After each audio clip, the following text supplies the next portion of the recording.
What's up, y'all? BroncoJuggalo here. I'm just chilling. Back is fucking really bothering me today. So, hey, you, quiet. The wife's playing Skyrim and she's talking to herself. When I say herself, I mean her character. So, guys, I decided to finally do another horror movie review. Yay! It's been forever. Please don't mind my relaxing position. My other side of my phone camera, like the front side, is fucked up, so I'm doing this on the selfie side. And also, my stand is fucked up. Everything's fucked up right now. I'm fucked up right now. My butt is fucked up. My body's fucked up. But we gonna keep on rolling. I'm gonna really try to get more reviews up, guys. Not promising, but I am going to try. Anyways, today I am coming to you with the 1982 film Alone in the Dark, directed by Jack Shoulder, starring Donald Pleasance, Jack Palance, Martin Landau. Those are some awesome names, and they do an awesome job in this movie. Produced by Bob Shaye, yes, that Bob Shaye from A Nightmare on Elm Street. 4 psychotic patients escape an asylum during a power outage.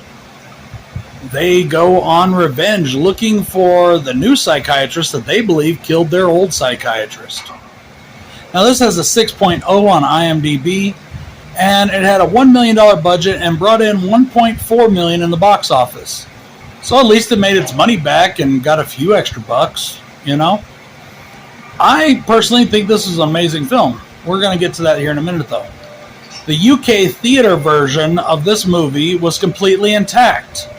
However, when they released it on video, they cut 15 seconds of the end fight scene because they didn't want to see the knife actually going into the body.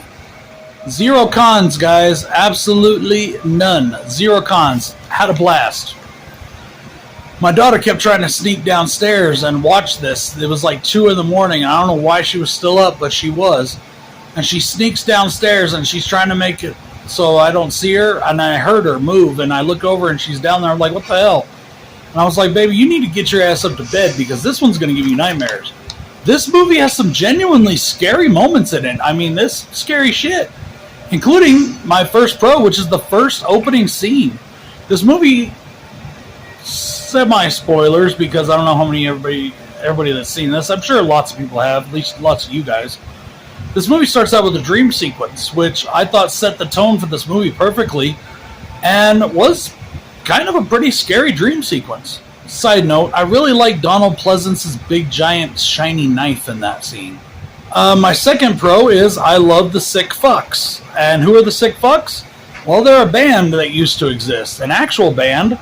When I tried to look them up to see if they were still a band, I did find a band called the Sick Fucks, but it's like some weird lesbian duo that's like a band now, and I don't think they have any relation to the original ones, seeing as how they're like really young. And this came out in 82. But the Sick Fucks, it really did remind me of like Gwar. Not in like the way they did their music. It wasn't like super, super heavy metal. It was rock, but it wasn't like super heavy metal, but it was like, it was very much, you know, rock and roll theater. It was very much like a horror movie on stage, and that was really dope. And I guess there's a cool story that either Jack Palance or Martin Landau ran into one of those guys, one of the Sick Fucks, and he's like, yeah, hey, I was a sick fuck. I was one of the sick fucks in the movie. I'm in that band, Sick Fucks, or I was. And Martin Landau or Jack Palance, I can't remember which, said, buddy, we were all sick fucks in that movie. I love how this movie expertly mixes genres. We have subgenres of the slasher film, the psychological thriller, and the biggest one for me that this one is the home invasion. I absolutely love it. I think they did a great job. And I just realized I'm holding this camera the wrong way. So you guys are going to get a weird picture. My bad. I really liked the end battle scene. And now I know that's a weird thing to say in a horror film, but there really is a battle between the bad guys and the good guys in this film. And I really loved it. I thought it was done really well. It was scary. There was some scary shit. The bleeder, that was fucking creepy as hell. The way like they made that look and what they did with that was awesome but creepy at the same time. Really loved that. Really loved the battle. Hang on, Harley. Really love the battle scene. That was super dope. Really love the ending. I really liked the reveal of the bleeder, you know. And I don't want to give it away, but it's kind of obvious throughout the film. I'm not going to say who it was, but it was obvious, you know. Overall, the biggest thing that I want to say about this movie is that every single one of the bad guys in this movie gives a genuinely creepy and genuinely awesome performances. Even Donald Pleasance has a scene where he's the kind of the villain. He's kind of the creep. And it's creepy, and he does a good job. And you aren't used to seeing him as the scary guy, but he did a great job. This was a great film, I thought, for what it is. Yes, I'm not going to say that every aspect of it was 100% perfect, because there's a lot of things in the early 80s films with smaller budgets that they could have done better or whatever, but overall, what they did, it's like, I know this is going to sound weird. With a $1 million budget and all these big stars, those big stars probably got paid. So I'm going to say that this was taking an apple and turning it into applesauce, or a lemon and into lemonades. They did great with what they had to work with, and I commend them 100%. Do I recommend this movie? Hell yeah. This movie kicks ass.